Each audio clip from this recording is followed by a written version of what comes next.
नमस्कार दोस्तों। Stock market dimension channel के अंदर आपका बहुत बहुत स्वागत है। इस वीडियो के अंदर दोस्तों हम बात करेंगे एल&टी फाइनेंस कंपनी के शेयर के बारे में। आपको जैसा पता ही है दोस्तों, इसके रिजल्ट डिक्लेयर हो चुके हैं। हम इसके रिजल्ट को देखेंगे, कंपनी को इस बार कितना प्रॉफिट होता हुआ देखने को मिला है। प्लस इसमें हम टेक्निकल एनालिसिस करेंगे इस पे चार्ट के ऊपर चलकर कि ख़रीदारी के लिए कौन से लेवल बड़े अच्छे होंगे या भी प्रॉफिट बुकिंग हमें देखने को मिल सकती है। लॉन्ग टर्म शॉर्ट टर्म का व्यू, प्लस हम इसमें ऑप्शन ट्रेडिंग की भी बात करेंगे दोस्तों। लेकिन सबसे पहले मैं आपको इसके रिज़ल्ट के ऊपर लेकर चलता हूँ जो कि डिक्लेयर हुए हैं यहाँ पर। अगर थोड़ा सा ध्यान से आप देखिएगा, मैं इसको बड़ा कर देता हूँ। स्क्रीन पर देखिए ज़रा आप।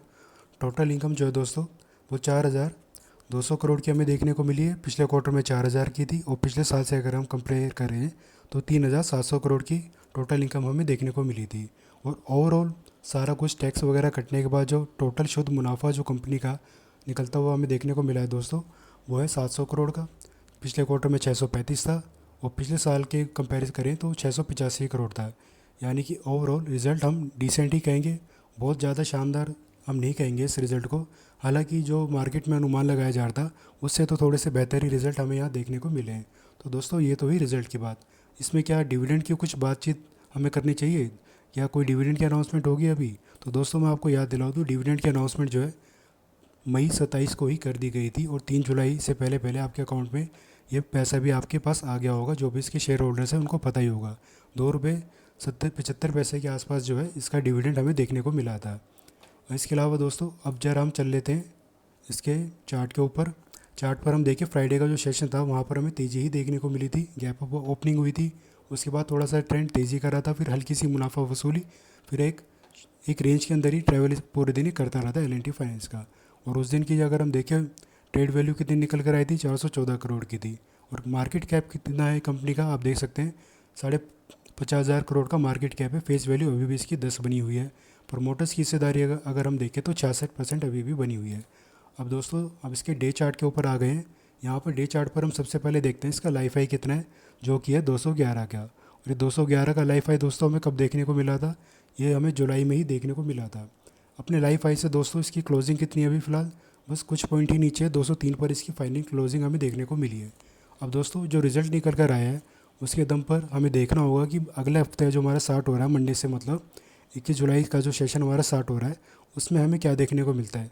क्या इसके अंदर हमें एक नया लाइफ हाई देखने को मिलेगा या प्रॉफिट बुकिंग देखने को मिलेगी? तो दोस्तों फ़िलहाल के लिए जो 207 की जो हमारी रेंज है, एक सप्लाई जोन है यहाँ पर, मतलब एक रेजिस्टेंस भी है, सप्लाई भी यहीं से बार बार हमें देखने को मिल रही है। 207 और 211 का जो लेवल दोस्तों, अगर मंडे के दिन ही ब्रेकआउट देखने को मिल जाता है हमें, तो हो सकता है कि अगले 3 महीने में ये 250 का लेवल, 250 नहीं तो 225, आप 225 मान के चलिए, सबसे सेफ 225 रहेगा शॉर्ट टर्म के लिए।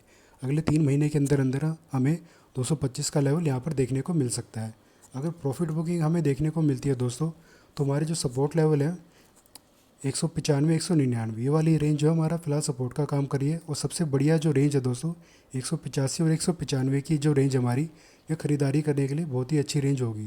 लेकिन दोस्तों हमें देखना होगा, जब मान लीजिए 185 पर प्रॉफिट बुकिंग ऊपर होना स्टार्ट हुई और 185 के सपोर्ट पर जब ये आ जाए, जब तक हमें कोई बुलिश कैंडलस्टिक पैटर्न बनाकर नहीं देता हमें, तब तक हम इसमें ख़रीदारी को अवॉइड करके चलेंगे।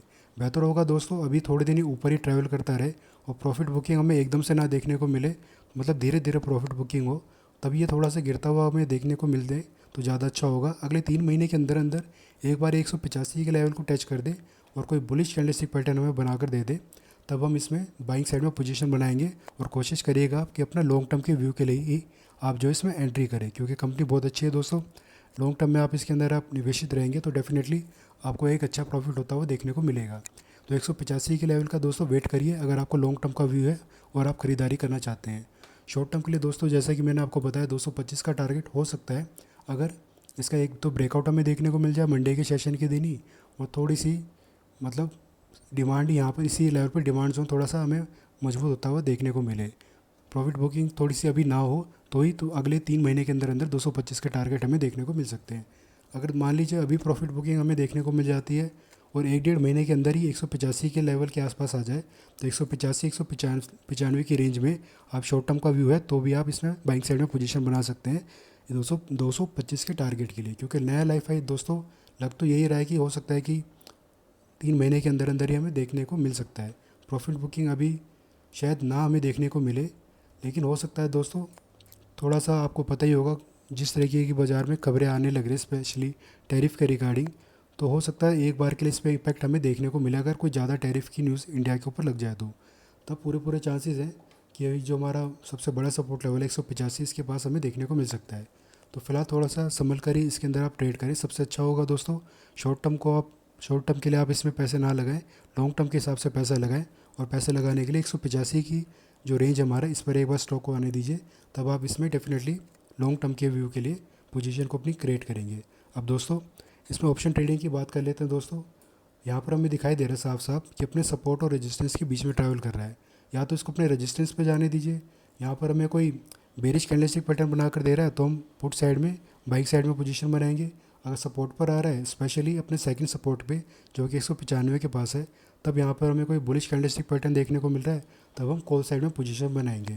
और दोस्तों अगर मैं पहले मान के चलूँ कि नीचे ही हमें मंडे के दिन या 1-2 दिन में नीचे देखने को मिल जाता है अपने सपोर्ट लेवल के पास, तो हम कॉल साइड में पोजीशन बना रहे हैं, तो हमारे टारगेट क्या निकल कर आएंगे। तो कॉल साइड में दोस्तों सबसे पहला टारगेट हमारा 201 का होगा। 200 या फिर 201 के टारगेट के लिए आप इसके अंदर पोजीशन बनाएंगे। सेम ऐसे ही दोस्तों, अगर रेजिस्टेंस के आसपास इसकी अपने ओपनिंग देखने को मिलती है और यहाँ से नेगेटिव टीआरएस दे रहा है, यानी कि बेरिश कैंडलस्टिक पैटर्न बनाकर दे रहा है, तो भी हम पुट साइड में जब पोजीशन बनाएंगे बाइंग साइड में, तो हमारा टारगेट 200 या फिर 201 होगा। तो दोस्तों 200 का जो लेवल है बहुत ही इंपॉर्टेंट लेवल है, कॉल साइड के लिए भी, पुट साइड के लिए भी। तो मुझे उम्मीद है दोस्तों आपको समझ में आ गया होगा कि कॉल और पुट में आपके क्या टारगेट हो सकते हैं, कब आपको एंट्री करनी है, प्लस शॉर्ट टर्म के लिए और लॉन्ग टर्म के लिए आपके एंट्री लेवल प्लस क्या टारगेट निकल कर आ सकते हैं। जानकारी आपको अच्छी लगी हो तो वीडियो को लाइक करना और चैनल को सब्सक्राइब करना। धन्यवाद।